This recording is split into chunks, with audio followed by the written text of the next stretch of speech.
रहीम अस्सलाम वालेकुम। मैं हूं नवीद और आप देख रहे हैं नवीद नेटवर्क यूट्यूब चैनल। दोस्तों उम्मीद करते हैं कि आप सब खैरियत से होंगे। आज की हमारी वीडियो TP-Link के वाईफाई राउटर के बारे में। TP-Link का राउटर 840N, इसको वायरलेस मोड पे कैसे कॉन्फ़िगर करते हैं आज हम आपको बताएंगे। WISP मोड विदाउट वायर के हमने इसको AP राउटर के साथ जो कनेक्ट करवाना है।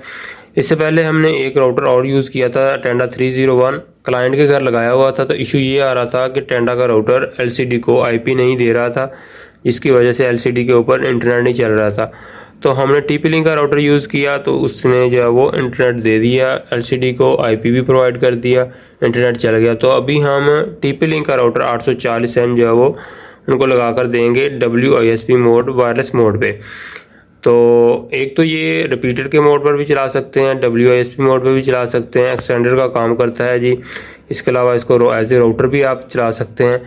तो इस राउटर की जो प्राइस है वो आपको बताते चलें। अभी जो मार्केट के अंदर इस राउटर न्यू की जो प्राइस है बॉक्स पैक की 4500 रुपये इस राउटर की प्राइस है।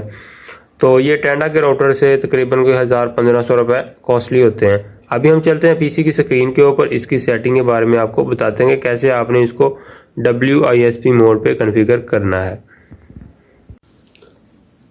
अभी फिर हम आ चुके PC की स्क्रीन के ऊपर, ब्राउज़र ओपन करते हैं, यहाँ पर IP टाइप करते हैं 192.168.0.1 एंटर करते हैं। यहाँ पर यूज़र नेम इसका ADMIN एडमिन, पासवर्ड इसका एडमिन,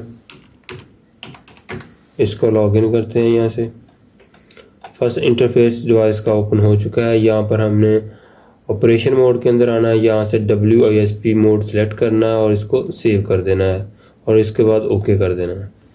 थोड़ा सा वेट करना है आपने, डिवाइस रीबूट होकर दोबारा वापस आएगी।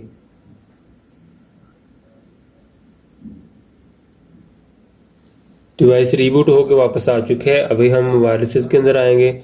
वायरसेस के अंदर आने के बाद यहाँ से हमने स्कैन करना है, जिसके साथ इसको कनेक्ट करवाना है।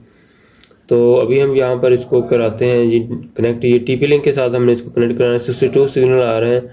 यहाँ से कनेक्ट के ऊपर क्लिक करते हैं, यहाँ पर पासवर्ड टाइप करते हैं मेन राउटर का, जिसके साथ हमने इसको कनेक्ट करवाना है।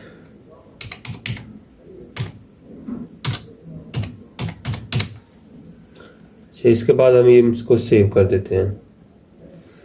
थोड़ा सा वेट करते हैं। तो डिवाइस हमारी कनेक्ट हो चुकी है। अभी हम आते हैं स्टेटस के अंदर। तो यहाँ पर चेक कर सकते हैं कि वैन का जो मेन IP है इसने उठा लिया है। यहाँ पर आप टाइप कर दे सकते हैं। तो 0.1 इसका IP था, तो LAN IP जो कि दूसरी डिवाइस का जिसके साथ हमने इसको कनेक्ट करवाया उसका 1.1 था। तो डिवाइस कनेक्टेड हो चुकी है। अभी हम इसके ऊपर ब्राउजिंग जो है वो करके आपको चेक करवाते हैं।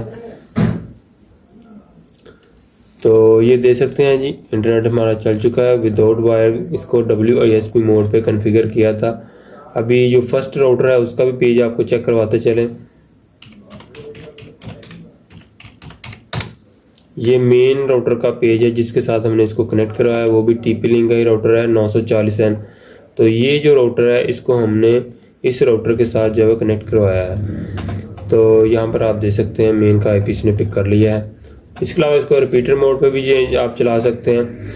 अच्छा, दूसरी बात ये कि इस राउटर का अगर आप नेम चेंज करना चाहते हैं तो वो भी चेंज कर सकते हैं। वायरसेस के अंदर आने के बाद यहाँ पर आपने नीचे आना है, तो यहाँ पर आप इस राउटर का नेम चेंज कर सकते हैं। इसके अलावा इसकी सिक्योरिटी जो है वो भी आप यहाँ से जो है चेंज कर सकते हैं। ये पहली इसकी सिक्योरिटी है तो वो भी आप इसको चेंज करके यहाँ से सेव कर दें।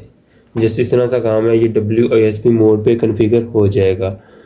तो फ्रेंड्स, आज की ये छोटी सी वीडियो आपके साथ शेयर करनी थी। अपना बहुत सा ख्याल रखिएगा, दुआ में याद रखिए जी। अल्लाह हाफिज़।